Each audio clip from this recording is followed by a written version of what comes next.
Allah luar biasa. Ada seorang syekh, saya dengarkan ceramahnya, menarik sekali. Saya tidak tahu orang itu siapa, tapi cuplikannya saya dapatkan dari seorang teman dari Jeddah yang mengirimkan ke saya.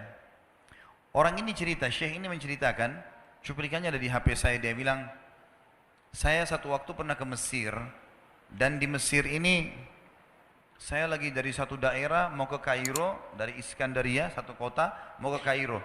Itu saya tiba di Kairo mungkin sekitar jam 2 malam.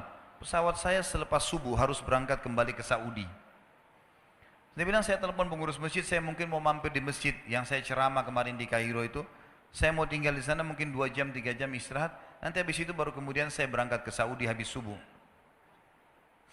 Dia bilang, saya masuk ke masjid, tiba jam 2 malam, turun dari mobil, saya lihat masjid, lampunya nyala semua nih. Kemudian setelah saya masuk masjid, saya temukan ada orang di mihrab, imam, lagi sujud, nangis-nangis. Dan luar biasa, tangisannya itu kalau orang dengar, membuat orang yang dengar pun mau menangis. Jadi saking luar biasa dia, merengeknya sama Allah dalam sujudnya.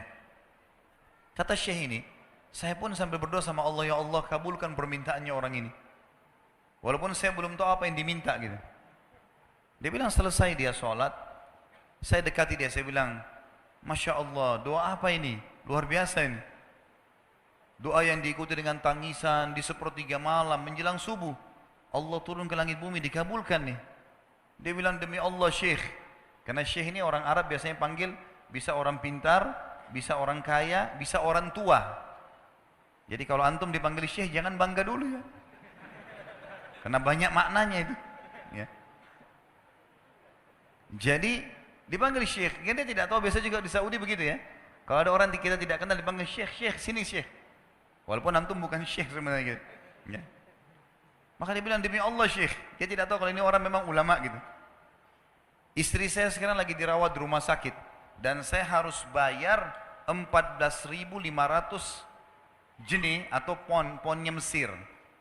Saya harus bayar rumah sakit. Kalau enggak istri saya enggak bisa dioperasi.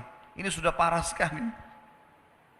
Kata syekhnya, jadi gara-gara itu kau sujud sama Allah. Dia bilang, iya, lanjutkan nangis sama Allah. Allah tidak akan menyia-nyiakan orang yang ikhlas minta padanya. Lanjutkan, nikmati sujudmu. Pasti Allah akan berikan jalan keluar. Dia bilang, iya baik. Orang itu dia bilang kembali lagi ke mihrab, nangis lagi. Sholat sujud sama Allah, ya Allah. Dan dalam doanya begitu. Ya Allah, istri saya mau dibayar besok rumah sakitnya. Jumlahnya sekian, saya tidak pegang uang 1 jenih pun. Ini 14.500 jenih. Banyak sekali. Maka dia bilang, orang ini bilang, baiklah kalau begitu. Syekhnya ini bilang, saya mau tidur dulu. Saya istirahat 1 jam, menjelang azan subuh dia bilang, ada marbot masjid datang bangunin saya. Sudah azan, saya sholat qobliyah, sholat sunnatul fajr. Waktu iqamah, pengurus masjid tahu kalau dia ini ulama, dipanggil, dia bilang, syekh tolong jadi imam. Dia bilang, saya capek, baru istirahat 1 jam, 2 jam malam. Biarlah imam. Dia bilang, tidak apa-apa, ayat-ayat pendek aja, baca surah-surah pendek aja. Kata syekh, baiklah. Dia bilang, saya baca surah-surah pendek. Rupanya, mikrofon masjid karena keluar di luar, ada satu pengusaha Mesir, apartemennya itu dekat masjid, dan dia suka ikuti ceramahnya syekh ini di YouTube. Dia bilang, turun dari apartemennya, ikut sholat berjamaah di masjid, karena dia kenal suaranya orang ini gitu. Begitu selesai sholat, dia bilang, saya lagi zikir, datang orang itu. Dia bilang, syekh, ahlan wa sahlan di Mesir. Saya salah satu penggemar Anda di YouTube, dan saya dengar suara tadi. Saya tadinya mau sholat di masjid lain, saya ke masjid ini. Dia bilang, syekh, saya mau minta tolong satu hal. Kata syekhnya, kenapa? Dia bilang, saya sudah ngitung zakat uang perusahaan saya harus alokasikan 14.500 jenih. Kata syekhnya. Orang itu bilang, saya mau alokasikan zakat saya 14.500 jenih. Kata syekhnya, saya nangis, dengar itu. Nangis, saya terisak-isak. Kata orang itu, kenapa anda nangis? Syekh bilang, saya nggak bisa jelasin. Dia bilang, saya nangis terus. Kemudian saya lihat ke kiri kanan di saf, mana orang yang tadi malam sholat tahajud tuh. Ada di ujung. Dipanggil sama syekh, fulan kesini, datang. Dia bilang, ceritakan masalah kamu apa? Dia bilang, syekh, saya punya masalah, istri saya dioperasi, harus bayar 14.500 jenih hari ini, kalau tidak nggak operasi. Kata syekhnya, tiba-tiba si pengusaha ini nangis-nangis. Orang ini juga heran, kenapa kalian berdua menangis? Dia masih bingung kenapa gitu. Kata syekhnya, biarin orang ini yang jelaskan. Yang punya usaha bilang apa? Demi Allah syekh, saya sudah 1 minggu taruh uang ini di lemari saya, sudah 1 minggu. Setiap hari istri saya bilang, turunkan, lakukan haknya Allah, zakat itu keluarkan. Dia bilang, saya ingin dapat 1 orang yang saya kasih langsung, daripada saya bagi-bagi. Saya mau 1 orang saya kasih, selesaikan masalah dia. Dan Allah selamatkan saya di akhirat. Orang ini jadi nangis. Orang yang punya minta butuh nangis.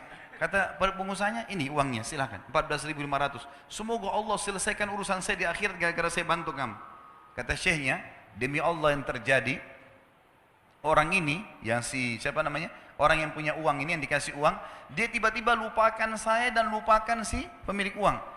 Dia langsung angkat kepalanya ke langit sambil menangis mengatakan, ya Allah, aku mencintaimu. Terpenuhi kebutuhannya, gitu kan? Kuasa Allah. Teman-teman, cuman kita selalu buru-buru. Kalau seseorang kita di perusahaan mau dinaikkan gajinya saja, mau naikkan jabatannya, dia harus tulis permohonan. Tidak mungkin juga baru hari ini dimasukkan kemudian ketuk ruangan di rootnya, mana permintaan saya kemarin? Atau hari ini, nggak mungkin. Seminggu